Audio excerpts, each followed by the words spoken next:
Pagkatapos ng event, gumala muna kami. Sila Queenie Padilla yung unang sasakyan, sunod kila Ate Hana, kami yung pangatlo. At ang pang-apat, Police Patrol. Dito nga pala kami pupunta sa Santa Rita Island Resort. Simula dito hanggang sa pagpasok, hanggang sa mismong resort, 10 to 15 minutes ang biyahe. Habang nag-uusap-usap pa sila kung anong plano, ayun sila Asia nag-e-enjoy na. Namiss ko bigla si Sakina sa Lehasay pa.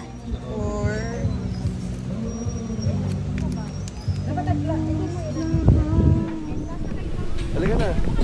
O yan, sama tayo sa video. Ano bro? Ano bro, laro tayo bro? Halika na, sige na. Ano, hindi ka na Ayun, game na bro. Yay! Mabigat na. Oh, sige na bro. Diyan ka na lang. Ayaw na. Wala bro. Wala bro.